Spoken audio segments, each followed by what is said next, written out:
Hello friends, இன்றைக்கி முக்கியமான ஒன்று தான் பார்க்குறேன். என்னென்னா நல்ல ஸ்ட்ரென்த்து, உடம்புக்கு தேவையானதான் பார்க்க போகிறோம். முருங்கைக்கீரை எவ்வளோ பெனிஃபிட் உங்களுக்கே தெரியும். எலும்புக்கு பலன், ரத்தத்தை க்ளீன் பண்ணோம், எல்லாமே ரொம்ப எவ்வளோ பெனிஃபிட் இருக்கா சொல்லிக்கிட்டே இருக்கலாம் முருங்கைக்கீரையை. நீங்கள் அந்த கீரையில் தான் நான் இன்றைக்கி பொடி செய்ய போகிறேன், முருங்கை பொடி. அதை செஞ்சு வச்சுட்டிங்கன்னா வச்சுக்கோங்க, ஒரு டப்பாவில் எப்போ வேணுமோ சுட சுட சாதத்தில் போட்டு நெய் ஊற்றி இல்லைன்னா நல்லெண்ணெய் ஊற்றி சாப்பிட்டோன்னா செம்ம சூப்பரான ஹெல்த்து. டெய்லி ஒரு ஸ்பூன் நீங்கள் சேர்த்துக்கலாம், எந்த குழம்பு வச்சாலும் சரி. அதை தான் செய்ய போகிறேன்.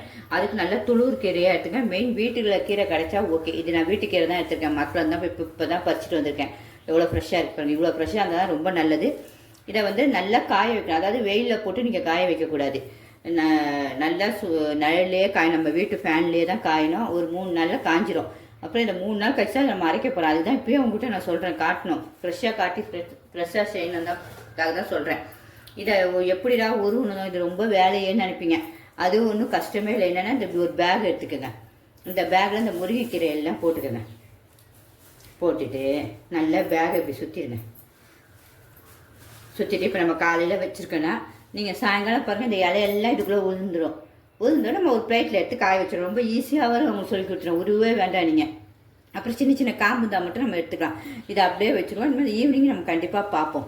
உங்களுக்கு இது எப்படி உதிர்ந்துருக்கு நீங்கள் பார்க்கணும்ல, அதுக்கப்புறம் தான் காய வைப்பேன். ஆனால் இதோடைய ஹெல்த்து ரொம்ப ஜாஸ்தி. அதுமாதிரி கொஞ்சம் நமக்கு வேலைகளும் இருக்கும். பக்குவமாக செய்யணும்ல. இவ்வளோ பெனிஃபிட் கிடைக்கும்போது ஏன் விடுவானே, அதுதான் சரி செஞ்சிடலான்னு எப்போவுமே இருக்கும் என்கிட்டையும். நான் கருவேப்பிலை பொடி இதெல்லாம் வச்சுருப்பேன். கருவேப்பிலை பொடி உங்களுக்கு போட்டிருப்பேன், போய் பாருங்கள் என் செய்முறையில்.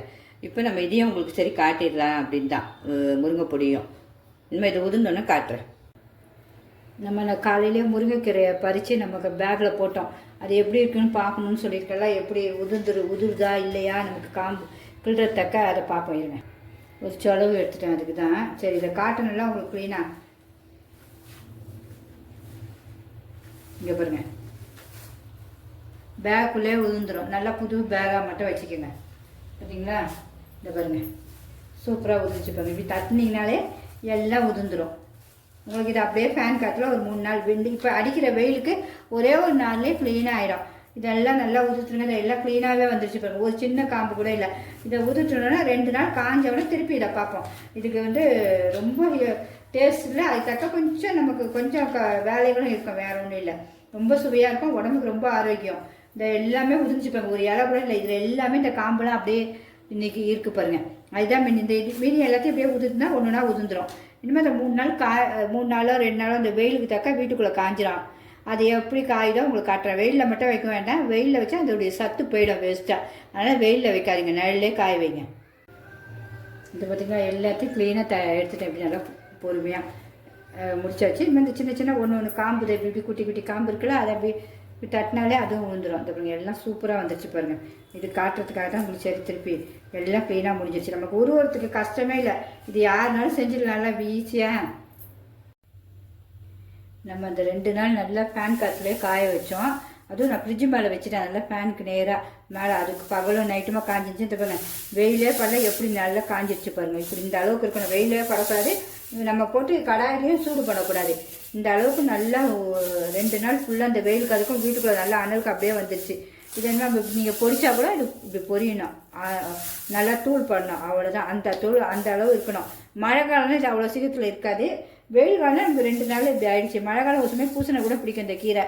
அதனால் நம்ம வெயில் காலத்தான் நல்லா வறுத்துக்கிறது பொடியாக்கி எடுத்து வச்சிடணும். இப்போ இதுக்கு என்னென்ன தேவையோ நான் சொல்லிடுறேன். இது இருக்கட்டும் அப்படியே.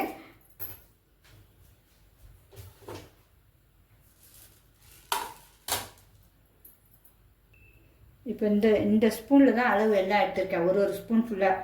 இதில் துவரம் பருப்பு ஒரு ஸ்பூன் ஃபுல்லாக எடுத்திருக்கேன். உளுத்தம் பருப்பும் 1 ஸ்பூன் எடுத்திருக்கேன். அப்புறம் கடலை பருப்பும் 1 ஸ்பூன் எடுத்திருக்கேன். அப்புறம் 1/2 ஸ்பூன் மிளகு. இதே ஸ்பூனில் 1/2 ஸ்பூன் மிளகு. நம்ம காரத்துக்கு தக்க. சீரகம் 1/2 ஸ்பூன் உங்களுக்கு. அப்புறம் ஒரு நல்ல கோலிக்காய் சைஸ் ஒரு புளி நல்லா இந்த இதுக்கு வறுக்கிறதுக்கு. கருவேப்பிலை சும்மா கொஞ்சோண்டு சிறிதளவு. உங்களுக்கு இதை கருவேப்பிலை இன்னும் காயில் நான் காய வைக்கல. அதனால் சும்மா ஒரு சட்டியில் வறுத்துக்கலாம். காஞ்ச மிளகாய் காரத்துக்கு தக்க போட்டுக்கேன். ஏன்னா நம்ம மிளகும் போடுறோம், அதனால் காரத்துக்காக போட்டுக்கோங்க. பூண்டு பல் ஒரு 10 பல் உரிக்கணும். இப்போ உரித்து வதக்கணும். அதை அப்புறம் உப்பு நம்ம சுவைக்கு ஏற்பதை வச்சுருக்கோம் பாருங்கள். உப்பு நம்ம சுவைக்கு ஏற்ப போட்டுடணும். ரொம்ப சூப்பராக இருக்கும். உங்களுக்கு அந்த முருங்கைக்கீரை எவ்வளோ பலன்கள் உங்களுக்கே தெரியும். அதையே நம்ம வேஸ்ட் பண்ணணும். இதெல்லாம் வறுத்து நம்ம இப்போ வந்து நல்லா செவந்து மணக்க நல்லா வறுக்கணும். வறுத்தோடனே வறுத்துட்டு ஃபஸ்ட்டு இதெல்லாம் நம்ம மிக்சியில் அரைச்சிட்டு அப்புறம் தான் நம்ம லாஸ்ட்டில் தான் முருங்கைக்கீரையை போடணும். இப்போ ஒன்று ஒன்றா வறுத்துருவோம். சின்ன கடாய் பேன் தான் வச்சுருக்கேன். அதில் ஃபஸ்ட்டு இந்த 3 பருப்பையும் போட்டுடலாம். நீங்கள் எல்லாம் தனித்தனியாக வறுக்கணும். பிஸ்னஸ் பிள்ளைங்களுக்குலாம் தெரியாது. மொத்தமாக வறுக்க அதிகமாக ஒன்று ஒன்றா வருங்க. இது நாங்கள் பழகிட்டாலும் நான் 3த்தையும் ஒன்றா உங்களுக்கு போட்டுடுறேன். நீங்கள் ஒன்று ஒன்றா ரொம்ப கருகக்கூடாது, பார்த்து வறுக்கணும். இந்த புளியை கூட நான் போட்டுருவேன். ஏன்னா புளியை நல்லா வறுபடணும்.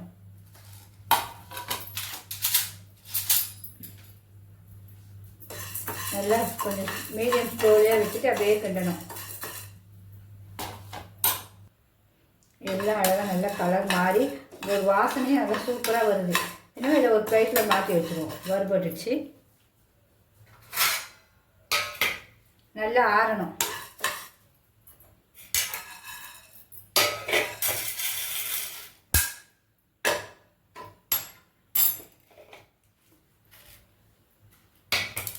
இப்போ அடுத்தது மிளகு, பூண்டு எல்லாத்தையும் போட்டுருவோம். கருவேப்பிலை எல்லாம் கொஞ்சம், இதெல்லாம் கொஞ்சம் பொறுமையாக வறுபடணும். நீங்கள் தனித்தனியாக வறுத்தாலும் சரி தான், இது எல்லாத்தையும் ஒன்றா போட்டு வறுத்தாலும் சரி தான். வறுக்கும்போது பார்த்து வறுக்கணும், வேறு ஒன்றும் இல்லை. மிளகாவையும் போட்டுருவேன். அப்படியே எல்லாம் பொரியுது. சீரகம்லாம் நல்லா சூப்பராக. இந்த நீங்கள் பொடியை எடுத்து வச்சுட்டு ஒரு பொடி சாதம் டெய்லியே இதை போட்டு சாப்பிட்லாம். ஒன்று நெய் இல்லைன்னா நல்லெண்ணெய், எலும்புக்கு பலன் பார்த்தீங்கன்னா நல்லெண்ணெய், அதை ஊற்றி இந்த ஒரு பொடி இந்த பெரிய ஸ்பூனுக்கு 1 ஸ்பூன் போட்டு டெய்லி ஒரு இது சாப்பிட்டா ரொம்ப ஸ்ட்ரென்த்து. அதுமாதிரி இந்த கருவேப்பிலை பொடியும் நான் போட்டிருக்கேன். அதையும் போய் என் லிங்கில் பாருங்கள். அதேமாதிரி அதுவும் ஒரு நாளைக்கு அந்த ஒரு பொடி சாப்பிடுங்க, ஒரு நாளைக்கு முருங்கீரை பொடி சாப்பிடுங்க. அப்போ ரொம்ப ஹெல்த்தியாக இருக்கலாம் எப்போவுமே எல்லாருமே. நல்லா வறுபடிச்சு இனிமேல் எடுத்துருவோம். இப்போ வந்து ஸ்டவ்வை ஆஃப் பண்ணிடுறேன். இந்த கடாயுடைய சூட்லேயே இது இருக்கட்டும். ஏன்னா இது நல்லா உங்களுக்கு வந்துடுச்சு. ஆல்வேஸ் சும்மா அந்த கடாயோட சூட்டில் இருக்கட்டும். நமக்கு வந்து நம்மளே நிழலே நல்லா சூப்பராகிடுச்சு. இந்த வெயிலுக்கு தான் மொத்தமாக நீங்கள் செஞ்சுட்டா கிடவே கிடையாது. எத்தனை மாதம்னாலும் இது கிடாது உங்களுக்கு. நம்ம மொத்தமாக போட்டு செஞ்சு வச்சுக்கலாம். இப்படியே இருக்கட்டும். கொஞ்சம் சூடு ஆறட்டும். அந்த சூட்டில் கொஞ்சம் இருக்கும். அதுக்கு இதெல்லாம் நல்லா பொடியாக்கிடுவோம். உப்பு தேவைக்கேற்ப இதிலே போட்டுருவோம். நம்ம முருங்கை இதிலே போட்டுருவோம். உப்பும் நல்லா இவ்வளோ போடுவோம். ஏன்னா சாதத்தோடு நம்ம போட்டு தான் சாப்பிட போகிறோம். உப்பு நல்லா இவ்வளோ போட்டுருவோம். 1/2 ஸ்பூன் உப்பு போட்டிருக்கேன். ஏன்னா அவ்வளோ பிடிக்கும். மிக்ஸி ஜார் நல்லா காஞ்சிருக்கணும் உங்களுக்கு அரைக்கிறதுக்கு. இப்போ இந்த நம்ம எல்லாம் இந்த பருப்பு கிருப்பெல்லாம் வச்சுருக்கோம், அதெல்லாம் அதில் போட்டு ஆறிடுச்சு உங்களுக்கு. போட்டு கொஞ்சம் நல்லா அரைச்சிடுவோம். இது முருங்கைக்கு வந்து பெரிய ஜார் எடுத்துப்பேன், ஏன்னா பத்தாது. அதனால் பெருசில் அரைச்சிடுவோம். இது நல்லா வாசனை அப்படியே தூக்குதுங்க எல்லாம்.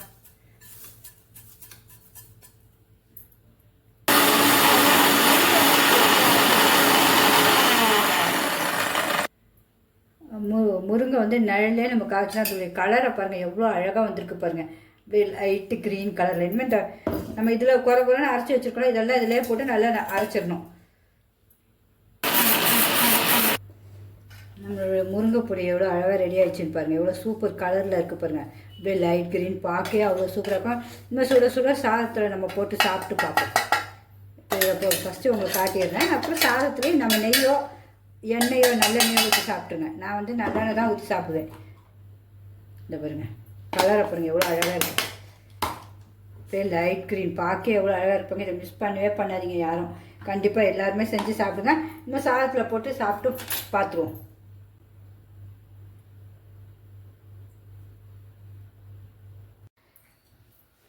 நம்மளுடைய முருங்கை பொடியும் ரெடி ஆகிடுச்சு பாருங்கள். என்ன சூப்பராக ரெடி ஆகிடுச்சு. ஒரு 10 நிமிஷம் வெளியே அப்படியே ஆற விட்டுட்டு நல்லா ஒரு கண்ணாடி பாட்டிலில் இப்படி பாட்டிலில் அழகாக நல்லா கொத்தி வச்சுக்கோங்க. இது வந்து நமக்கு எத்தனை மாதம்லாம் கிடையாது. நீங்கள் எவ்வளோ நாள் செஞ்சு வச்சுக்கலாம். நம்ம 1 ஸ்பூன் போட்டு சாதத்தில் நெய்யோ ஊற்றி சாப்பிட்டா அவ்வளோ டேஸ்ட்டாக இருக்கும். இது இந்த நம்ம முருங்கை இலை வந்து இந்த ஆஸ்மாவை குணப்படுத்துன்னு சொல்கிறாங்க. மாரில் இருக்க சளிலாம் சரியாகுதா, நெஞ்சு சளிலாம். அப்புறம் இரும்பு சத்து, கால்சியம், அப்புறம் நமக்கு இந்த கொலஸ்ட்ரால் லெவலையும் கண்ட்ரோல் பண்ணுதா, இருதயத்தையும் ஆரோக்கியமாக வைக்குதா. அப்போ நம்ம ஏன் இதெல்லாம் விடுவானு சொல்லுங்கள். அதுக்காக தான் சரி செஞ்சேன். டெய்லி 1 ஸ்பூன் யாராவது ஒருத்தர் சாப்பிட மாட்டீங்களா செஞ்சு நான் கண்டிப்பாக சாப்பிடுவேன். இது கருவேப்பிலலாம் ஒவ்வொரு நாளைக்கு ஒரு ஒரு ஸ்பூன் போட்டு சாப்பிடுவோம். அதனால் நீங்களும் இதை எல்லாமே கண்டிப்பாக சாப்பிடுங்க. நல்லா அந்த மூளையின் வளர்ச்சியை கூட நல்லா தூண்டி விடுதா இது. இப்போ எப்படி நான் ஒயிட் சாதம் எடுத்திருக்கேன். இதில் ஒரு நமக்கு எவ்வளோ தேவையோ அவ்வளோ போட்டுக்கலாம் நல்லா பொடி. அதையும் உங்களுக்கு சாப்பிட்டும் காட்டுறேன். அந்த பாருங்க பார்க்க எவ்வளோ அழகாக இருப்பாங்க சாதத்தில் போட்டேன். அப்புறம் நல்லெண்ணெய் வச்சுருக்கேன். நல்லெண்ணெய் தான் எலும்புக்கெல்லாம் பலன். எவ்வளோ வேணுமோ நம்ம அவ்வளோ ஊற்றிக்கிட்டு நீங்கள் அந்த டைம் சூடு பண்ணிங்க. இது சுடு சாதம் தான். இப்படி நல்லா கிளறிடுங்க. உப்பு எல்லாம் கரெக்டாக இருக்கும். நீங்கள் முதல்ல டேஸ்ட் பார்த்துருங்க. பார்க்க எவ்வளோ அழகாக இருப்பாங்க. வேறு எதுவுமே அவ்வளோ பெனிஃபிட்டு. இவ்வளோ சாப்பிட்டு நீங்கள் எதனால குழம்பு தயிர் எல்லாம் ஊற்றி சாப்பிடுங்க. டேஸ்ட்டும் பார்த்துருவோம். இருங்க, செம்ம டேஸ்ட்டுங்க. கண்டிப்பாக மிஸ் பண்ணவே பண்ணாதீங்க. ரொம்ப நல்லாயிருக்கு. பொடி எல்லாம் அந்த பருப்புங்கெல்லாம் போட்டு சுவையும் அவ்வளோ டேஸ்ட்டாக இருக்குது. பிடிச்சிருந்தா கண்டிப்பாக ஒரு லைக் பண்ணுங்கள். உங்கள் ஃப்ரெண்ட்ஸ் அண்ட் ரிலேட்டிவ்க்கு ஷேர் பண்ணுங்கள். இனிமேல் இப்போ பாட்டிலே வச்சுருவோம். Okay bye.